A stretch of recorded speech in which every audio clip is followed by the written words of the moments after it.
Arab leaders will meet in Saudi Arabia on Friday to counter US President Donald Trump's plan for US control of Gaza. The official Saudi press agency, citing an official, confirmed on Thursday that Egypt and Jordan were participating in the Riyadh summit along with their 6 country members of the Gulf Cooperation Council with the aim of strengthening cooperation and with regards to joint Arab action. The agency also said decisions issued by the unofficial fraternal meeting in the Saudi capital would appear on the agenda of an emergency Arab League summit to be held in Egypt on 4th March. All right, we'll go across to DD India's Akshay Dongre is joining us live from Delhi. He has more information on this. Akshay, good morning. Arab leaders will meet in Saudi Arabia on Friday to counter President Donald Trump's plan for US control of Gaza. What do we expect? Well, we are expecting a lot of talks, a lot of negotiations as far as different views are concerned. Now there are expected to be 2 lobbies. One is that is going to be soft as far as the US proposal is concerned. The other one is going to be probably taking a harder stand. For example, countries like Iran, countries that are adversaries of the United States and Donald Trump, they are likely to take a harder stand. However, the allies of the US may try to find out a softer stance. But all of these countries are united as far as expressing their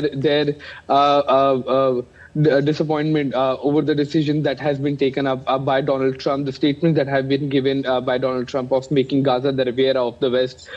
So we are clearly looking at some kind of strong statements coming in from this meeting where the Arab leaders will be meeting. So because first of all, the Arab world has been accused of not doing enough to take the plight of the people of Gaza and do something about it. Second is they have also been accused of not taking in enough refugees from Gaza. Here, after such a radical plan has been announced by Donald Trump, we can clearly expect some very strong-worded statements coming in and vehement opposition to the plan that has been proposed by Donald Trump of taking over Gaza and turning it into an infrastructure hub. Whereas the people of Gaza have found no plan as far as this entire infrastructure revamping plan of Donald Trump is concerned.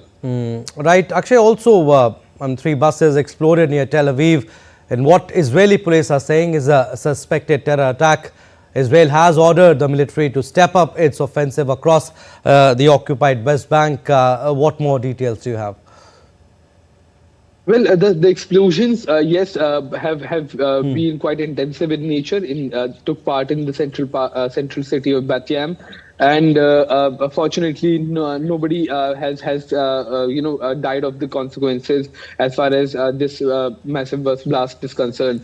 However, this has given yet another reason for the Israeli leadership to step up offensive as far as these areas are concerned, be it Gaza or the West Bank. So we can expect, more decisions as far as taking actions against the Palestinians who are living in these areas are concerned. More intensive security operations, more intensive military operations, and security services, intelligence services also, trying to search that who exactly is to be blamed for these attacks. However, the authorities have put all the quote-unquote Palestinian terrorist organizations on scanner as far as this attack is concerned. And the question is whether there are more to come because the kind of plan that has been proposed by Donald Trump of taking over Gaza as a whole. Then second thing is about the Saudi leaders of Arab world meeting in Saudi.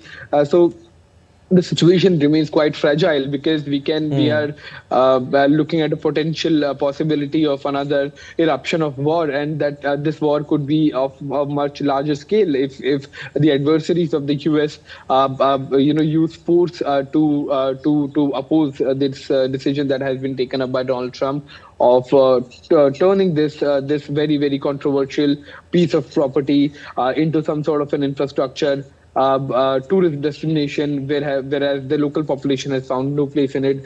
So clearly we can expect some strong support coming in for the Palestinians from the Arab world. All right, Akshay, we'll leave it at that. Thank you for your inputs.